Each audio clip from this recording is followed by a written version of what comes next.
Ministerios Evangelísticos Visión de Fe te da la bienvenida a su programa Consejo, Verdades Bíblicas, con el pastor licenciado Luis Alberto Palacios. Un programa de bendición para tu vida espiritual. Gloria a Dios. Evangelio de Juan, capítulo 16, hermanos, por favor. Acompáñenme a esos versículos. Evangelio de Juan, capítulo 16, versículos 32 y 33. Voy a leer la versión Palabra de Dios para Todos. Quizá va a diferir un poquito de la que usted tiene ahí, pero es el mismo pensamiento, solo que en palabras más castellanizadas, ¿verdad? Más entendibles en nuestro contexto. Juan 16, 32 y 33. ¿Está conmigo allí? Dice la palabra: escúchenme, va a llegar el momento en que ustedes serán dispersados. Cada uno va a regresar a su casa y me dejarán solo. Ese momento ha llegado. Sin embargo, no estoy solo porque mi Padre está conmigo. Yo les dije esto para que encuentren paz en mí. En el mundo ustedes tendrán que enfrentar persecución, pero sean valientes. Yo he conquistado al mundo. Dice en la Nueva Traducción Viviente: pero se acerca el tiempo, de hecho ya ha llegado, cuando ustedes serán dispersados. Cada uno se irá por su lado y me dejarán solo. Sin embargo, no estoy solo, porque el Padre está conmigo. Les he dicho todo lo anterior para que en mí tengan paz. Aquí en el mundo tendrán muchas pruebas y tristezas, pero anímense, porque yo he vencido al mundo. Que el Señor nos bendiga, hermanos, a través de su palabra. Creo que estos versículos, que son palabras que brotaron del labio de nuestro Señor Jesucristo, previo a ese momento extraordinario para nosotros y muy difícil para el Señor, el momento de la redención en la cruz del Calvario, cuando Él comenzó a preanunciar su muerte, y muerte de cruz, muerte de ignominia, muerte de maldición, porque así es como todos miraban la muerte de un crucificado. Pero en medio de esa fatalidad que se ve desde una perspectiva muy humana, nos damos cuenta que el Señor comenzó a tomar la entereza que el pueblo de Dios y los cristianos de hoy debemos de tener, y debemos de tener claro que en este último tiempo la iglesia va a enfrentar un sinfín de oposiciones, hermano, en el ámbito espiritual, pero al mismo tiempo debemos de tener la convicción plena de que el Señor está con nosotros, y que el que está con nosotros es más poderoso, dice la palabra, que el que está en el mundo. ¿Cuántos creemos esa verdad? Nuestro Señor es más poderoso que el que está en el mundo. Entonces tenemos que venir y considerar, como dice la Escritura, esa obra de expiación, esa obra de sacrificio, esa obra de entrega que el Señor hizo por amor a su pueblo redimido, ofreciendo su vida. Él dio su vida porque ¿qué más podía el Señor ofrecer? ¿Qué más puede el hombre dar además de su propia vida? Dígame usted, el Señor lo entregó todo, el Señor se dio todo para poder sacarnos a nosotros del pecado, de la maldición, de las tinieblas donde nos posicionó la misma naturaleza pecaminosa heredada de nuestros primeros padres. Pero vino el Señor y a través del sacrificio de la cruz erradicó la maldición, nos tomó y nos trasladó, dice la Biblia, de las tinieblas al reino de la luz, donde ahora nos encontramos. Y qué glorioso es saber que nosotros, hermanos, ya no pertenecemos a las tinieblas. Qué bueno saber que Satanás ya no tiene dominio sobre nosotros, porque repito, ahora pertenecemos al reino de la luz, donde el Señor es nuestro bendito Jesucristo. Aleluya. Él es el que dirige ahora nuestros pasos, nuestros pensamientos y toda nuestra vida. Gloria a Dios. Dele fuerte las palmas al Señor, usted que lo cree.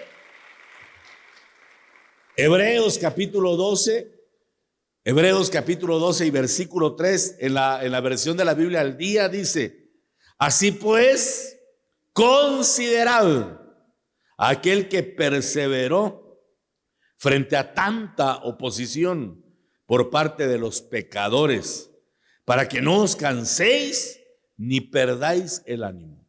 ¿Sabe qué va a hacer la oposición en ese tiempo? Va a cansar a la gente y va a hacer que pierdan el ánimo. Yo pregunto con todo respeto, ¿cómo está tu ánimo?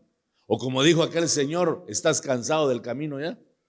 Yo creo que desde ahí estaba ya soslayando y apartándose de la verdad. El camino es Cristo y nosotros jamás nos cansaríamos de estar en Él, ¿verdad? A pesar de las luchas, a pesar de las pruebas, pero sabemos que tenemos a un Dios bendito que no nos va a dejar, hermano, en el fango de la tentación, sino que su brazo fuerte y poderoso nos va a tomar y nos va a sacar victoriosos para que cuando estemos del otro lado declaremos que tenemos a un Dios que es todopoderoso y que sabe levantar la cabeza de su pueblo, que está siendo agobiado, que está siendo oprimido, que está siendo afligido por el enemigo. Bendito sea el nombre del Señor. Pero la Biblia nos advierte claramente que los pecadores van a provocar una maraña, una ensarta de oposición que van a buscar cansarnos y nos van a hacer perder el ánimo. Si tú estás ya perdiendo el ánimo, si ya no tienes deseo de buscar a Dios, pregúntate si no estás en camino de pecadores, hermano, porque eso dice la Biblia. Pero antes de eso, advierte la palabra y nos recomienda que consideremos a aquel que perseveró frente a tanta oposición de pecadores. ¿Cuánta lucha tendría el Señor? ¿Cuánta oposición apareció en su camino? Cuando uno lee los evangelios, que son los que relatan el ministerio público de nuestro Señor Jesucristo, nos damos cuenta que tuvo oposición demoníaca, que tuvo oposición de religiosos, que tuvo oposición de pecadores, como dice acá. Pero dice la palabra que Él perseveró, se mantuvo firme, se mantuvo incólume, se mantuvo siempre con ese ímpetu para ir hacia adelante y nunca hacia atrás. Porque lo que el Señor espera de su pueblo es que tomemos, hermano, la unción que el Espíritu Santo nos está dando en este tiempo. Qué maravilloso es saber que el Señor renueva cada mañana la unción de su Espíritu Santo. Él es enviado cada mañana para traernos, hermano, lo nuevo, lo inédito del cielo, aquello que Dios ha preparado. Yo me doy cuenta en eso, el amor del Padre para nosotros. Por eso dice, con amor eterno te he amado y por eso he prolongado mi misericordia. Porque, hermanos amados, qué amor tiene el Padre que prepara bendiciones para nosotros cada día de nuestra existencia. Antes que abramos nuestros ojos, antes que despertemos y veamos la luz del nuevo día, el Padre ya ha preparado de antemano una cantidad de bendiciones especiales para que nos aferremos a ellas, para que las tomemos, para que experimentemos la plenitud que trae la bendición de Dios. Pero depende de nosotros si las tomamos o no. Por eso dice, consideren, observen, vean detenidamente a aquel que sufrió tanta oposición de pecadores, para que entonces no se cansen ni pierdan el ánimo, sino que sigan hacia adelante sin desmayar. Aquí nos habla, hermano, de la victoria rotunda de nuestro Señor Jesucristo, que soportó toda esa oposición en su ministerio, porque dice la palabra que Él vino como cordero en medio de lobos rapaces. Y así estamos nosotros también hoy, como corderos en medio de lobos rapaces, porque el mundo nos quiere destruir. El mundo no nos ama. Yo insisto otra vez en lo mismo, hermano. Examine usted todo el contexto de la Biblia y la palabra muestra claramente que el mundo en sí, que el mundo como esa fuerza de pecado, como esa entidad contraria a Dios, nunca nos va a amar. No vamos a ser amados, vamos a ser aborrecidos, así como aborrecieron al Señor. Y eso es lo normal. Eso es lo que tendría que ocurrir normalmente, que el mundo nos aborrezca, no que el mundo nos ame. Yo no sé cómo hay todavía personas que buscan congraciarse con el mundo, que buscan los favores del mundo, la aprobación del mundo, para sentirse la gran cosa por un pecador que está dando reconocimiento. Si uno debería sentir vergüenza por la pecaminosidad, por la iniquidad del mundo. Uno debería sentir pena, hermano, y mostrar mejor la luz de Cristo para que venga arrepentimiento y no para que nos sintamos aprobados por aquellos que no conocen a Dios. Perdóneme, pero para mí eso es una vergüenza. Los hijos de Dios no tendríamos que tener esa proyección. Ah, sí, pastor, pero el testimonio, sí, ¿cómo no? Que el testimonio sirva para que la gente se arrepienta. Por eso dice, conviértanse ellos a ti y tú no te conviertas a ellos, porque ciertamente Él ha hecho resplandecer su luz y nos ha tomado y nos ha cambiado y nos ha transformado para que ahora nosotros anunciemos las virtudes de ese bendito Dios que nos sacó de las tinieblas y nos trajo a la luz admirable en Cristo Jesús, nuestro Salvador y nuestro Señor. Démosle gloria y honra al Dios Todopoderoso. Alabado sea su santo nombre. No es fácil entonces para los que nos enfrentamos a este último tiempo. No va a ser fácil, hermano, lidiar con toda esa oposición de pecadores, de religiosos, de legalistas, de libertinos. Pero en medio de todo eso, Dios nos ha escogido como un linaje real, como un sacerdocio santo. ¿Qué tiene que ver esas dos cosas? Cuando hablo de que somos un linaje real, esa es la autoridad que nos ha dado el Señor para que señoreemos sobre todo el sistema. Así como Adán y Eva, el Señor cuando los puso en el huerto del Edén, les dijo, señoreen sobre toda la creación. Ahora que estamos en Cristo, podemos nosotros ejercer ese señorío en el nombre de nuestro Dios, tomados de la mano del Espíritu Santo. Por eso el Señor le dijo a los discípulos, ustedes van a hollar serpientes y escorpiones, pero en su nombre. Amén. Es tener dominio sobre todo lo creado, pero que sea un dominio espiritual, que sea un dominio de autoridad que Dios nos ha dado. Y nos ha dado unción de sacerdote, porque el sacerdote es el que tiene la función de interceder por los demás. Un sacerdote es un intercesor. La función sacerdotal nuestra es clamar por los que no conocen a Cristo, pero que sea a través de la vía del arrepentimiento, que sea a través de la vía del reconocimiento de pecado. Y es el Espíritu Santo puesto en nosotros el que va a convencer al mundo, dice la palabra, de pecado, de justicia y de juicio, para que entonces venga el arrepentimiento. Pero mientras tanto debemos de tener claro lo que el Señor ya nos dijo. En el mundo tendremos muchas pruebas, muchas tristezas, tendremos aflicciones, tendremos batallas, pero dice el Señor, anímense, confíen, tengan paz, estén tranquilos, porque yo ya he vencido al mundo. ¿Cuál es entonces la tarea que tenemos ahora en medio de tanta oposición? Predicar el evangelio, para que el evangelio se convierta en la sal que va a evitar que se corrompa más este mundo, hermano, que está perdido, que está extraviado, y comenzar a anunciar a voz en cuello que pronto aquel que prometió venir, pronto vendrá para levantar a su iglesia. Y aquellos que hemos visto al Señor como nuestro Cordero Redentor, los que hemos creído en esa bendita sangre que fue derramada, vamos a ser levantados porque no pertenecemos a este mundo carnal y pecaminoso. ¿Cuántos dicen amén a eso? Entonces no nos cansemos, no nos desanimemos, recibamos la vida y la fortaleza que Dios está derramando sobre nosotros, porque Dios nos está ministrando fuerzas como las del búfalo para que podamos resistir los vientos contrarios y huracanados, hermano. Ayer por la noche me enviaron un mensaje de un médico respetable de Huehuetenango que estaba anunciando que empezaron a multiplicarse ya los casos de COVID y empezaron a replicarse, y decía él, es la misma severidad del COVID, de la pandemia, y ya está otra vez volviendo, ya estamos atendiendo muchos casos en la clínica. Él hablaba que tomemos precauciones, porque hermano, cuando la gente no entiende, Dios puede repetir el proceso hasta que entendamos qué es lo que Dios espera de nosotros. La gente bajo batalla, la gente busca a Dios. A mí me sorprendía cuando el COVID estaba en pleno apogeo y sacábamos las transmisiones virtuales. Hermano, nunca había visto tanta gente conectada. 2,000 personas viendo, todos asustados, buscando una salida, pero solo pasa el problema y toda la gente se aleja de Dios, porque no hay conciencia espiritual.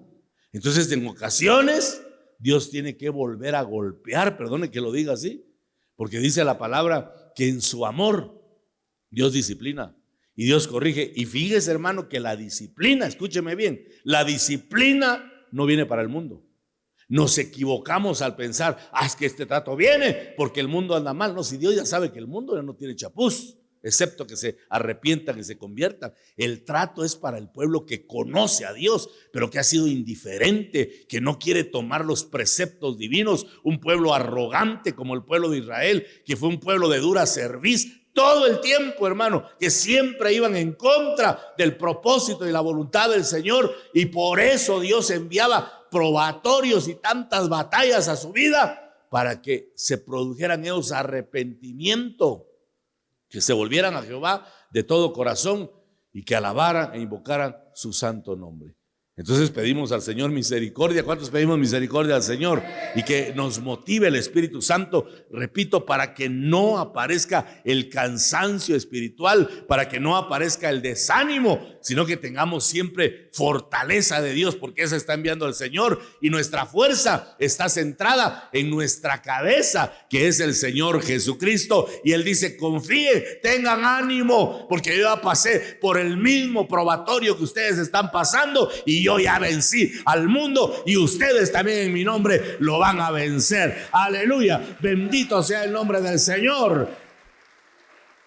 Lea conmigo, por favor, Lucas capítulo 9. Lucas capítulo 9 y versículo 51. Lucas 9, 51. Oiga, esto es profético, hermano. Dice la palabra: como se acercaba el tiempo de que fuera llevado al cielo. Qué palabras más proféticas esas. Como se acercaba el tiempo de que fuera llevado al cielo. Eso me impactó mucho, porque el tiempo de que nosotros seamos llevados al cielo también ya está cerca, muy cerca. Qué bueno que se goza usted por eso. Jesús se hizo el firme propósito de ir a Jerusalén. Entonces nosotros debemos de saber que nuestro tiempo también está cerca, que pronto seremos llevados al cielo, hermano. Pronto el Señor aparecerá para levantar a su iglesia. Por eso vivamos como extranjeros y peregrinos. Yo no le digo que eso implique aislarnos del mundo, porque todavía estamos en el mundo. Yo siempre le he mencionado que Martín Lutero dijo: si el Señor viene mañana, yo voy a plantar un árbol hoy. O sea que hay que actuar, hay que accionar, pero que nuestro accionar siempre sea en torno a la persona de Jesús. Que nuestra vida gire en torno a la persona de Jesús. No que Jesús se tenga que adaptar a nuestro estilo de vida. ¿Me doy a entender en eso? En otras palabras, no tengamos afanes, hermano, porque el tiempo de que vayamos al cielo está cerca. Pronto el Señor nos va a levantar de este lugar donde vamos como extranjeros y peregrinos. Vuelvo a insistir, vamos de paso. Este no es nuestro lugar, no es donde nos vamos a quedar establecidos, porque la palabra dice que Dios está preparó ya una ciudad para el pueblo redimido. Y el Señor dice: cuando se acercó el tiempo de ir al cielo, se hizo el firme propósito de ir a Jerusalén. Verso 52.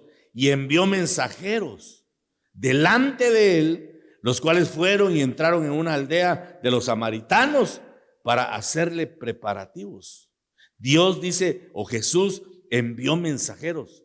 Eso está replicándose hoy, porque Él ha enviado a los ministros, hermano, el ministerio quíntuple que está haciendo preparativos, porque la novia es una entidad que tiene que ser preparada. La novia es una entidad elegida desde antes de la fundación del mundo, predestinada, apartada por Dios para ser la esposa del Cordero.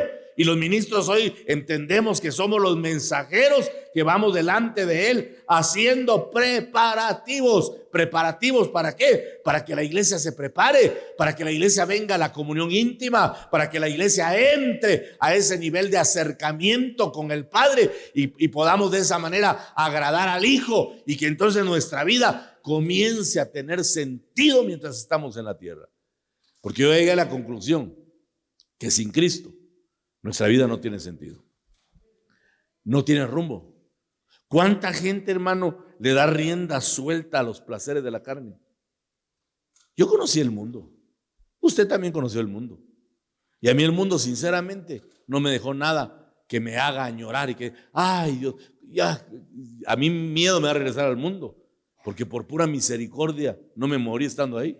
Dios me sostuvo, hermano, me libró de muerte, porque todo lo que el mundo ofrece es transitorio, es pasajero, es engañoso, es una trampa diabólica. Son minutos o horas de placer que se convierten en una vida de amargura, una vida de fracaso, una vida de sinsabores, porque el único que promete verdadera paz y verdadero gozo es el Señor Jesucristo. Por eso Pedro, cuando el Señor les dijo, ¿se quieren ir ustedes también? Porque dice que muchos se alejaron, muchos discípulos volvieron atrás y no caminaron más con él, dice la palabra. Entonces le dijo Pedro, Señor, dura palabra es esta, ¿quién podrá soportarla? Y le dijo el Señor, ¿ustedes también quieren irse? ¿Se quieren ir ustedes como los demás? Y Pedro le dijo, Señor, ¿a quién iremos? ¿A quién iremos? Solo tú tienes palabras de vida eterna. Eso significa solamente en ti hay verdadera vida, solamente en ti hay verdadera paz, solamente en ti hay verdadero gozo. Aleluya. Ojalá que nosotros entendamos esa revelación y que sepamos que Cristo es la respuesta a todas las necesidades de nuestra vida. Bendito sea su santo nombre, hermanos, esta mañana. Seamos los mensajeros que anunciamos y que estamos preparando a esa entidad, iglesia, para el encuentro con el Señor. Versículo 53 de Lucas 9 dice que fueron los mensajeros e hicieron preparativos para el Señor, mas no le recibieron. Oiga, mas no le recibieron, porque su aspecto era como de ir a Jerusalén. Los samaritanos no quisieron recibir al Señor. Los religiosos de ese tiempo tampoco van a querer nada con nosotros, porque se está llegando el tiempo de que seamos llevados a la patria celestial. Por eso muchos nos llaman legalistas, fatalistas, extremistas, pero no nos aflijamos por esa oposición, hermano, porque está escrito que antes de la venida del Señor, por ejemplo, todas las naciones, dice, van a abandonar a Israel. Y hay un paralelismo extraordinario entre el pueblo terreno, el pueblo de escogencia de la tierra, que es el Israel del Medio Oriente. Hay un paralelismo con la iglesia que va a ser arrebatada. Nosotros también vamos a ser abandonados. Mientras más se acerca el tiempo de que partamos a la patria celestial, mayor oposición vamos a tener, hermano.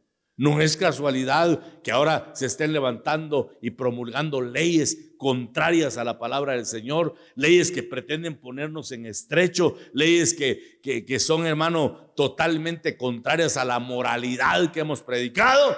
Pero eso es lo normal, porque vamos camino al cielo.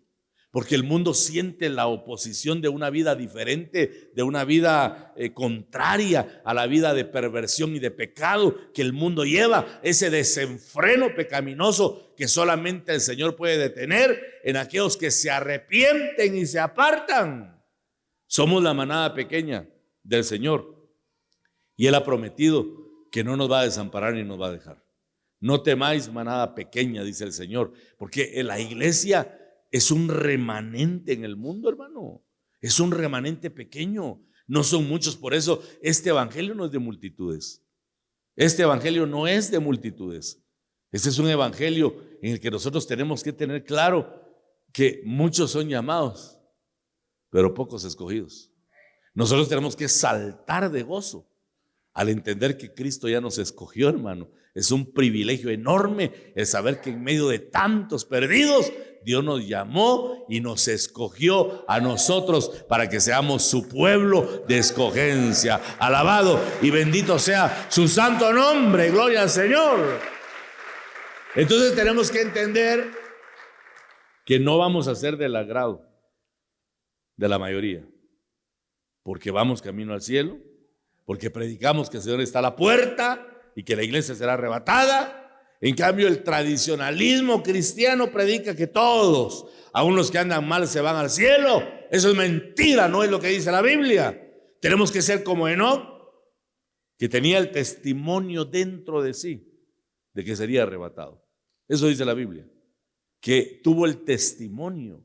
El Espíritu Santo le habló al corazón y le dijo que se preparara porque iba a ser levantado. Nosotros tenemos que ser en ese sentido como Enoc, y que el Espíritu Santo nos esté confirmando a diario que ha llegado el tiempo, hermano, de que escapemos de este sistema, de este mundo, y que seamos levantados a la presencia del Señor. Por eso en Mateo 24, en Joel 2, en Hechos 2, que son pasajes en cierta manera paralelos, nos damos cuenta que las señales de la manifestación gloriosa de nuestro Cristo se están cumpliendo, para que los que estamos enamorados de Él nos preparemos aún más, que nos entreguemos, hermano, en espíritu, alma y cuerpo, que nos rindamos a Él y que creamos las verdades de este evangelio, pero que no sea solamente un evangelio conceptual, porque el cristiano conceptual solo vive buscando cómo jugarle la vuelta a Dios. El cristiano conceptual no entiende, hermano. Para el cristiano conceptual es cargoso cuando se le pide ofrenda, diezmo y primicia. Mayormente se le pide colaboración. ¡Ja! Es como que le mencionaran al diablo, porque es gente materialista que solo cree en lo que ve y lo que palpa nada más, pero no tienen ni jota ni una pizca del Espíritu. Es gente común, es gente corriente, es gente carnal, que no entiende que las cosas del Espíritu tienen un valor incalculable, porque el Señor nos dio ese legado por medio de su sangre derramada en la cruz de Calvario. Pero la gente materialista está amarrada, está atada a este mundo perdido. Es gente que no entiende que el mundo se va a terminar, que esa corriente va a ser finalmente destruida, y no ha sido destruida porque Dios todavía tiene misericordia de algunos que tienen que entrar todavía al propósito de Dios, y por ellos todavía estamos predicando el evangelio. Pero también es un llamado a aquellos que ya creímos en Cristo, para que no sea solamente un evangelio conceptual, sino que esto sea nuestra vida, hermano, que seamos como David, que amaba tanto la presencia de Dios, que cuando no la tuvo, él decía: como el siervo clama junto a las corrientes de las aguas, así clama por ti, oh Dios, el alma mía. Porque David estaba desesperado, porque David no podía vivir sin la presencia del Señor, porque él entendió lo que Jesús ya nos dijo, que separados de Él nada podemos hacer, pero unidos a Él lo podemos todo, porque todo lo podemos en Cristo Jesús, que es nuestra fortaleza. Alabado sea su santo nombre, hermanos. Démosle gloria y honra al Señor Dios Todopoderoso esta mañana. Gloria a Dios. Lucas capítulo 2 y versículo 34, por favor. Vamos a ver el ejemplo de otro hombre grande de Dios que está consignado acá en la palabra. Lucas 2:34, dice la palabra: Simeón les dio su bendición y le dijo a María, la madre de Jesús, ¿verdad? Este niño está destinado, oiga, este niño está destinado a causar la caída y el levantamiento de muchos en Israel, y a crear mucha oposición. Oiga lo normal de una proyección genuina de Jesús. Este niño está destinado a causar la caída y el levantamiento de muchos en Israel, y a crear mucha oposición. Eso es lo que provoca una manifestación genuina del Señor. Simeón profetizó, dijo: este niño va a hacer que muchos caigan y va a hacer que muchos se levanten, y va a provocar una oleada de oposición. Eso muestra, hermano, que estamos en tiempos en los que muchos quizá van a quedar caídos, no van a proseguir, no van a soportar la oposición, hermano, imperante, que cada vez va a ser más fuerte. Pero aquellos que han puesto su mirada en el Señor, como el pueblo de Israel puso su mirada en el querubín, aquel que levantaron cuando todo el pueblo estaba siendo mordido por serpientes, pero dice que los que miraban al querubín que estaba en alto se salvaban. Y lo mismo va a ocurrir hoy. Solamente los que han puesto su mirada en el Cristo de la gloria y lo ven en alto y lo ven exaltado y reconocen su poderío, su grandeza y su majestad, son los únicos que van a permanecer de pie. Porque los que tienen a un Cristo conceptual, mi amado hermano, no van a soportar. No van a soportar la oposición y van a terminar rindiéndose al mundo.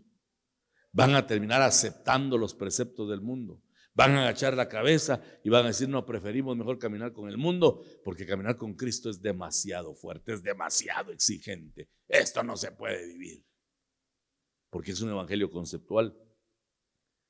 Pero el que tiene la revelación de Jesús, venga lo que venga, no se va a echar atrás, porque el Espíritu va a renovar las fuerzas. ¿Cuántos dan gloria a Dios por eso?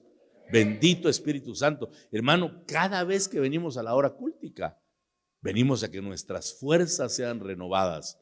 Venimos a que el Señor nos refresque todas las promesas que nos ha dado, y venimos a que el Espíritu nos haga entender que nosotros estamos en el mundo, pero no pertenecemos al mundo. Nuestra ciudadanía es eterna y está allá junto con nuestro Señor Jesucristo, porque Él es nuestro destino final. Alabado sea su santo nombre. Gloria al Señor. La oposición férrea que vamos a tener está descrita en Nehemías capítulo número 6. Por favor, vaya a Nehemías capítulo número 6. Nehemías es el 16º libro de la Biblia, si no estoy mal. Ahí va a encontrar Nehemías capítulo 6 y versículo 1. Dice la palabra: Sanbalat, Tobías, Gesem el árabe y el resto de nuestros enemigos se enteraron de que yo había reconstruido la muralla y de que habían cerrado las brechas, aunque todavía no se habían puesto las puertas en su sitio.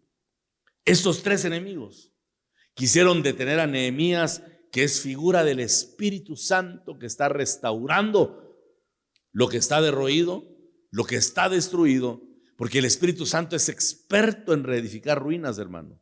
No importa cómo esté nuestra vida, si corremos a Él, el Espíritu Santo nos va a reedificar, porque esa es la función que Él tiene en ese tiempo. Por eso el Espíritu Santo se le llama el Espíritu Santificador, porque Él tiene la tarea de apartarnos de inmundicia, de apartarnos de iniquidad y traernos al Señor. Pero dice que cuando Nehemías estaba reconstruyendo, aparecieron los enemigos. Si somos nosotros ministros genuinos del Espíritu Santo, vamos a encontrarnos a estas potestades de alto rango, le llamo yo a estos, que vienen, hermano, a querer destruirnos, a querer robar, a matar y a destruir lo que el Señor nos ha dado. Pero también el Espíritu Santo está viniendo a renovar la vida que el Señor nos ha dado, y tenemos que pelear contra estos opositores. Dice Nehemías 6:2: entonces Sanbalat y Gesem me enviaron este mensaje: tenemos que reunirnos contigo en alguna de las poblaciones del valle de Ono. En realidad lo que planeaban era hacerme daño. Dios nos llama a las alturas. Diga conmigo: Dios me llama a las alturas. Y el diablo te llama a los valles, porque un valle es la parte baja. Satanás nunca nos quiere en alto. Satanás no busca, no procura nuestra exaltación. Siempre procura mantenernos en bajo. Y llamó a Nehemías, o llamaron estos enemigos a Nehemías, para que descendiera al valle. El enemigo siempre quiere, con sus ataques, con sus artimañas, con sus ardides, que el Señor lo reprenda. Lo que pretende es que nosotros descendamos de nuestra vida espiritual y que nuestra vida esté en valles todo el tiempo, hermano. Yo recuerdo cuando nací en la iglesia Calvario, cantábamos una alabanza que decía: cruzando el valle voy, para llegar a... Ay, Dios mío, hermano, la vida de valle es una vida de desgracia. Tú no eres llamado a pasar valles, eres llamado a estar en las alturas con Cristo Jesús, porque Él ya pasó el valle por nosotros, para que ahora en su nombre seamos exaltados, seamos empoderados y tomemos la victoria que el Señor nos da. Alabado sea su santo nombre. ¿Cuántos pueden dar un fuerte gloria a Dios esta mañana? Empoderémonos en el nombre de Jesús y tomemos, hermano, tomemos la armadura que el Señor nos da y peleemos contra estos enemigos. Sanbalat y Gesem no tenían nada que ver en la reedificación, pero llamaron a Nehemías al valle para que descendiera su vida espiritual. Pero Nehemías tenía discernimiento de lo alto y sabía que lo que querían, dice, es hacerle daño. Nosotros también tenemos que pedirle al Espíritu Santo que desarrolle en nosotros ese discernimiento para no caer en ecumenismo, para no caer en humanismo, para no caer en religiosidad, porque vendrán muchos, hermanos, gobernados por estas potestades, tratando de adularnos y de hacernos caer, pero lo que pretenden al final es hacernos daño. Que el Señor reprenda al diablo. El valle de Ono significa fuerte, pero también significa queja. También Ono significa iniquidad. Lo que quería el diablo es que Nehemías cayera en iniquidad. Vivir en iniquidad significa vivir sin ley, vivir en pecado. Vivir en iniquidad es no controlar la fuerza pecaminosa y revolcarse una y otra y otra y otra y otra y otra vez en el fango. Eso pretende el diablo. Por eso le dijeron a Nehemías: desciende al valle de Ono, ven al valle de la iniquidad, ven al valle de la queja. Porque mire, hermano, cuando uno comienza a quejarse en la obra de Dios por todo, yo siento que uno ya va camino a la iniquidad. El que por todo se queja, ese ya va camino para el mundo. Aléjese usted del que se queja. Ay, mira que yo estoy inconforme, pero pastora, mándelo al diablo y usted siga su caminar con Cristo, porque ese va a terminar en el mundo. Se lo puedo asegurar. Va a terminar en el mundo, va a terminar en iniquidad, porque ya descendió al valle de Ono, ya descendió al valle de la queja. Aquí no hay que quejarse, hermano. Tenemos batalla, es cierto, pero tenemos a un Dios todopoderoso, a un Dios que nos lleva de victoria en victoria. No podemos estar todo el tiempo lamentándonos. Si Cristo nos dijo que en el mundo tendremos aflicción, eso tiene que ser normal entre el pueblo de Dios. Lo que Cristo dice es: no dejes que la bruma de los peligros, que la bruma de las pruebas y las tristezas te aparten, te roben el ánimo y sobre todo que te cansen en el caminar. Esos enemigos aparecieron, hermano. Sanbalat es otro enemigo que significa enemigo secreto. Enemigo secreto. No debemos negar que tenemos enemigos, pero sabemos que son más los que están con nosotros que los que están en contra. ¿Cuántos dicen amén? Porque Dios ha puesto también un vallado de gente intercesora que clama, que aflige su alma día a día, para que nosotros seamos vencedores en Cristo Jesús, hermano. Lo que hizo Nehemías cuando empezó a sentir el asedio, porque dice que esos empezaron a desanimar al pueblo. Gesem significa corporeidad, y estaba investigando un poco, da la idea, dice, de un espíritu inmundo encarnado en un cuerpo. Oiga eso. ¿Cuánto espíritu habrá encarnado en un cuerpo que tratan de provocarnos, que tratan de desanimarnos? Hermano, uno en ocasiones habla con personas y cuando uno después de hablar con esa gente ya no tiene ánimo de buscar a Dios, hay que entender que ese es un enviado de Satanás y hay que cerrarle la puerta. Pero a veces nuestra necedad, hermano, porque nos gusta tal vez el pecado, que nos gusta la iniquidad, nos mantenemos con gente que nos desanima, que nos cansa, que nos estorba en la obra. Hay que ver a Cristo y seguir siempre, siempre, siempre hacia adelante, porque lo que estos tres demonios o potestades buscaban era que Nehemías no reconstruyera la muralla y la puerta de la ciudad. El diablo es enemigo de la restauración. Entonces, ¿sabe qué hizo Nehemías? Dice que armó a todos por familias, los puso como un contingente de batalla por familias, porque es el tiempo en el que Dios está demandando que nuestra familia se levante en el nombre de Jesús. Yo pregunto con todo respeto, ¿cómo está nuestra familia, hermano? ¿Cómo está nuestra familia? Porque estamos anunciando que Cristo pronto. ¿Cuántos creen que Cristo pronto viene? Y yo pregunto, si Cristo viene, ¿tu familia se va con Dios? ¿Ah? ¿Estás seguro que tu familia se va con Dios? ¿Estás seguro que tus hijos van a ser levantados? Porque si no, va a ser sufrir grande pérdida. Es tiempo de que aflijamos el alma como el justo Lot salía a las puertas de Sodoma a llorar, a humillarse, a pedir misericordia. Y por eso le enviaron, hermano, salvación a Lot y a su familia, porque él estaba doblando las rodillas, suplicando, clamando. Pero los hijos perdidos, el tata perdido, ¿quién va a redimir a quién? ¿Ah? ¿Quién va a llevar el mensaje de luz? ¿Quién va a ser el encargado de derramar lágrimas y decir: Señor, te pido misericordia para que toda mi familia sea librada del juicio que está por venir?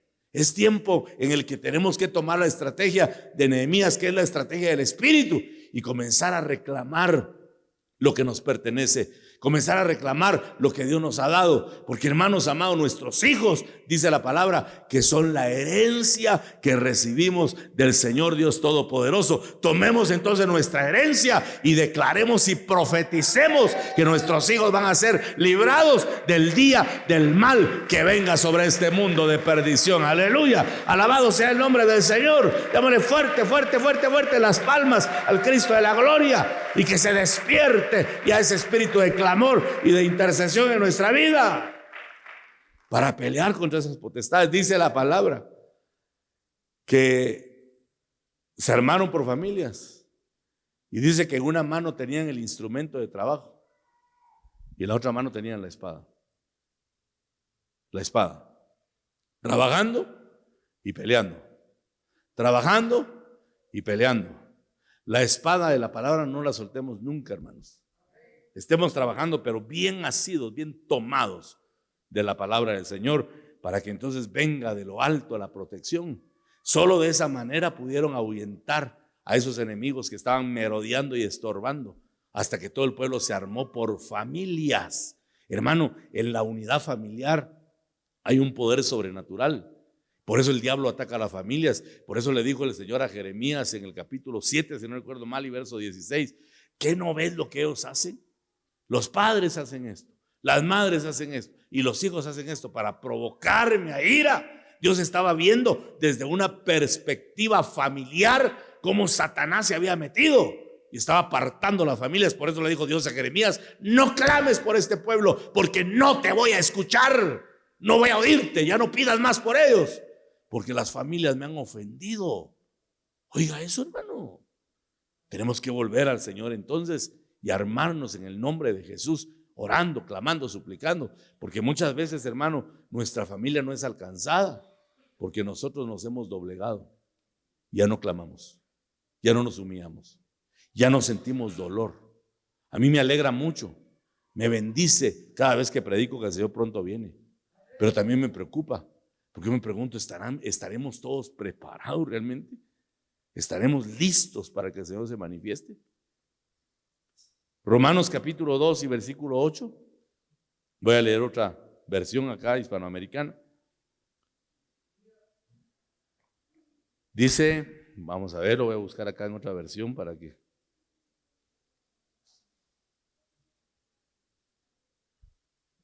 Desde el 6 leamos, hermanos. Él juzgará a cada uno según lo que haya hecho.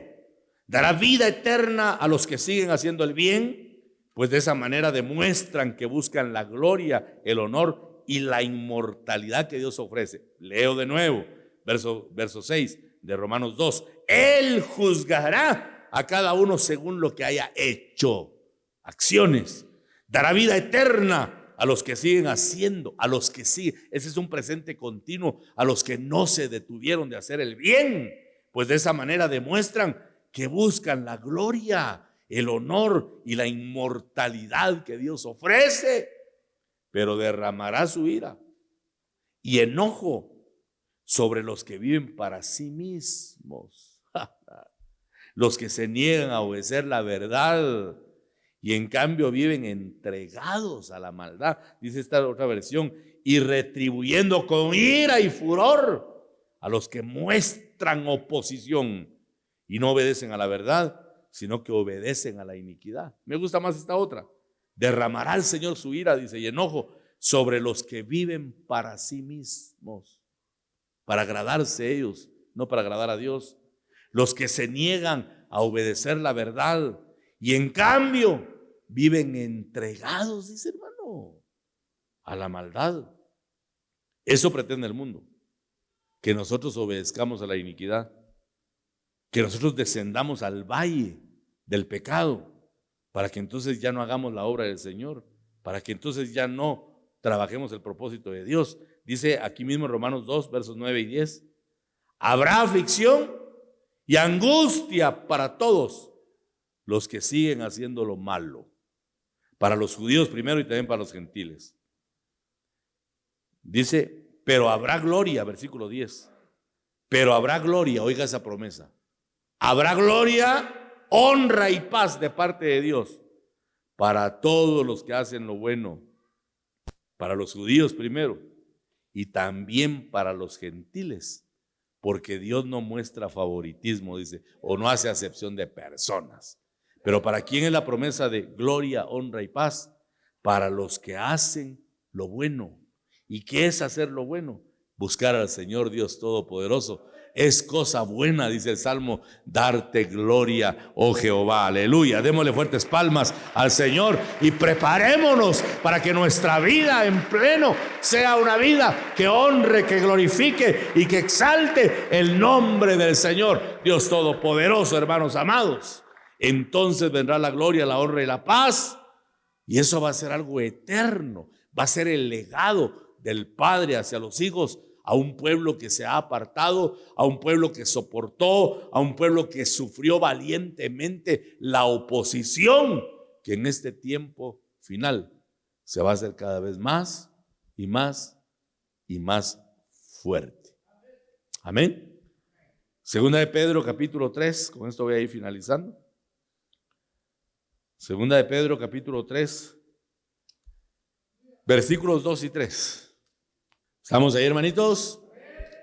Para que tengáis memoria de las palabras que antes han sido dichas por los santos profetas.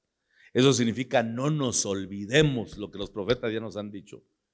Y del mandamiento del Señor y Salvador dado por vuestros apóstoles, sabiendo primero esto, que en los postreros días vendrán burladores, andando según sus propias concupiscencias. Ya llegó ese tiempo. Ya estamos en el tiempo en que la gente hace lo que desea, lo que siente y no lo que la Biblia ordena, hermano. Por eso yo le he estado predicando a los líderes el día jueves que nosotros no somos llamados a ser siervos, somos llamados a ser esclavos, porque el esclavo no tiene derechos.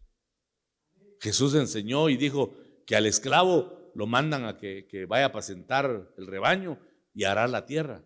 Y cuando regresa ya bien cansado en la mera tarde, ¿verdad? Y regresa, cuando llega a casa le dice el amo, ¿ya viniste? Sí, ya vine, amo, vaya, ahora preparame comida, una buena comida. Prepara la mesa y me servís. Y cuando haya terminado de comer, entonces te servís. Eso enseñó Jesús. Y dijo, esto es para que ustedes lo pongan por obra, le dijo a los discípulos.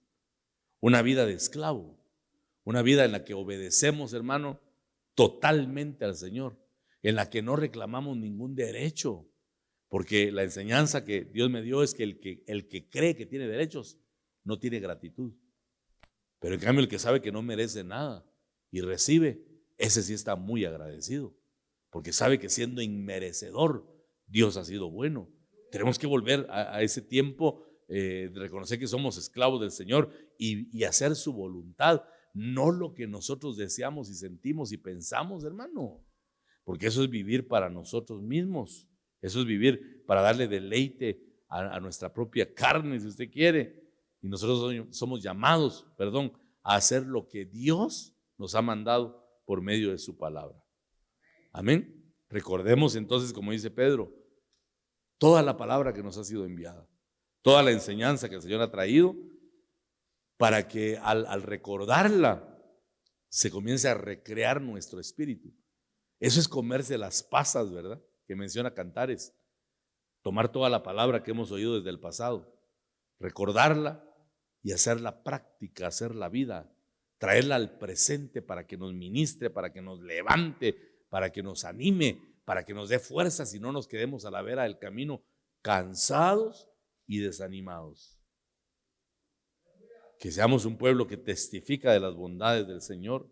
Dice en 2 Samuel 22:44, segundo libro de Samuel 22:44, me has librado de las contiendas del pueblo.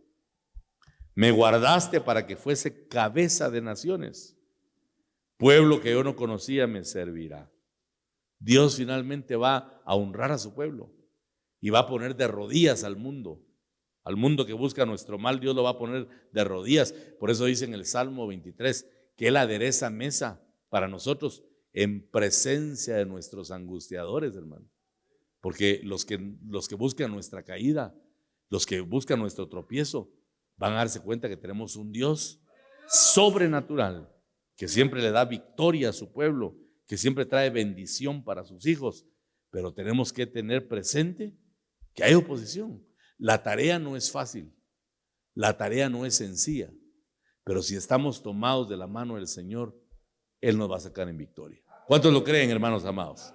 Pidamos entonces esta mañana la aprobación de Dios en primer lugar y pidamos que Él nos traiga fuerzas, que Él renueve nuestro ánimo para que no nos cansemos de buscar e invocar su nombre y que el Señor cada vez sea el deseado nuestro, hermanos, que nuestro espíritu lo anhele, que nuestro espíritu desee esa comunión íntima con el Señor para que Él nos lleve, como dice Cantares, a la sala del banquete y que su signo sobre nosotros sea ese amor constante, ese amor eterno que el Señor ha prodigado sobre cada uno de nosotros.